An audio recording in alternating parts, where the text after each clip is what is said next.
I'm Luke Summerhaze, and I love Cubchoo.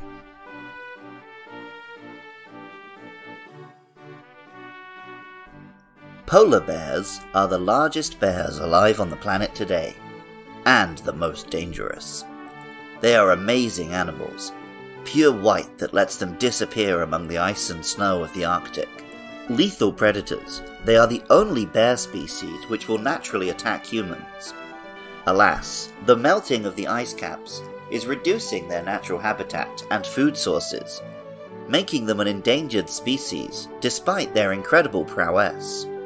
I distinctly remember being in Cornwall for a winter vacation in the period between the Japanese release of Pokémon Black and White and its eventual English language release, these being the last Pokémon games not to have a simultaneous worldwide release, and my brother asking me what Pokémon I wanted to see in the next game. I told him I wanted an Ice-type bear Pokémon based on a polar bear.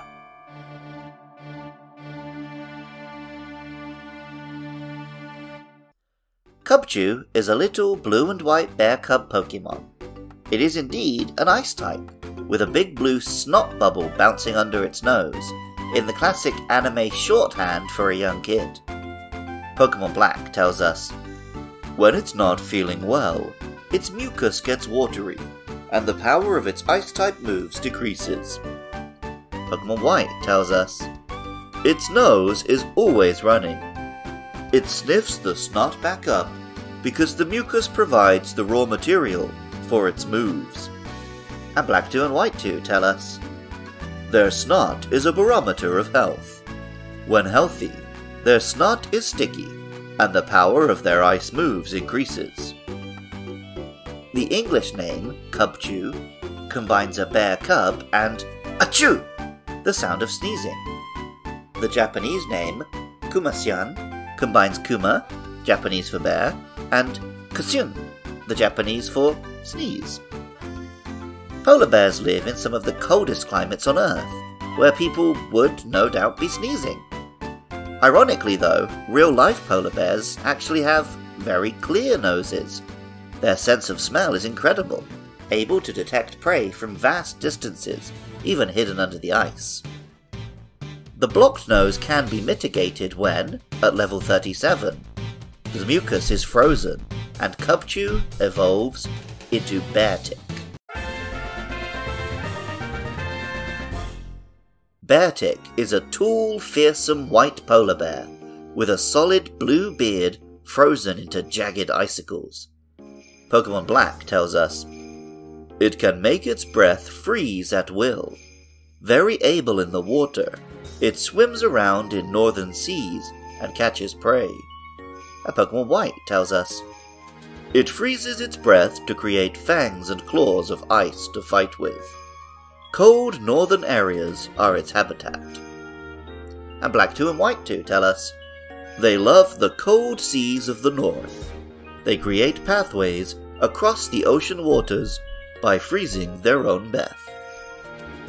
The name, Beartic, combines bear and Arctic, which is indeed the cold seas of the north, but it's ironic as the word Arctic already means land of the bears. That's why the southern polar cap is called the Antarctic, because it doesn't have bears.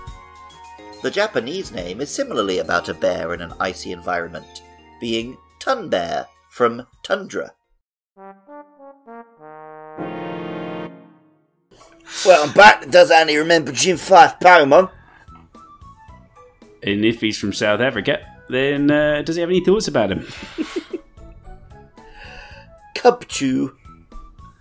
Cubchoo sounds like a bear. It is. You probably like that one, don't you? I do like it. Jay was very down on this one because he's got it's got like a it's the frozen snotty one, isn't it? It's the snotty one. Yeah. Yeah, Morse has got weird fears of snot, hasn't he? Mm-hmm. Like, he's scared of octopuses and he's scared of snot. I mean, and tongues.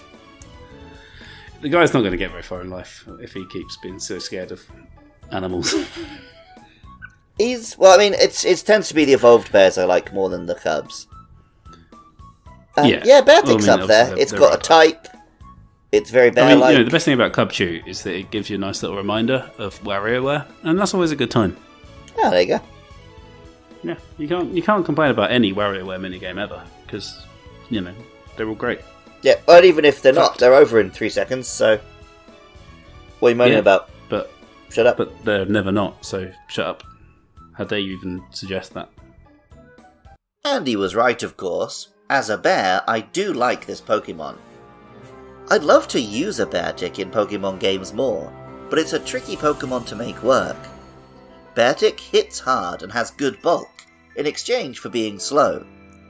In some Pokemon this can work, but the Ice type is infamously frail. It has abilities which might go some way to mitigating this, like Swift Swim and Slush Rush, and for a little while in the 8th generation Beartic did see some play. Perhaps through terastallization, Beartic can escape its defensively weak typing and finally live up to its promise. I love bears, and Beartic really was the big polar bear I was hoping for when my brother asked all those years ago. We now have enough bear Pokemon to make an all-bear team of 6, but alas, they've never all been in the same game. Beartic, at least, has so far been available in both post-Dexit generations, and I hope it comes back in Gen 10. Original music for Luke Loves Pokemon is by Jonathan Cromie. Artwork is by Katie Groves. Funding is provided by listeners at patreon.com/podcastiopodcastius. For just $1 a month, supporters can listen to episodes a week early, and also help cover hosting and fees, making it possible for me to keep making episodes every week. I love hearing from listeners. Get in touch about upcoming Pokemon on Twitter or Facebook at LukeLovesPKMN. Drop a comment if you're watching the video, or a review on Apple Podcasts or Spotify. Coming up are Cryogonal and Shelmet, so please get in touch about those or any other monsters. Even if you don't feel like doing any of that, thank you so much just for listening. I love Cubchoo, and remember, I love you too.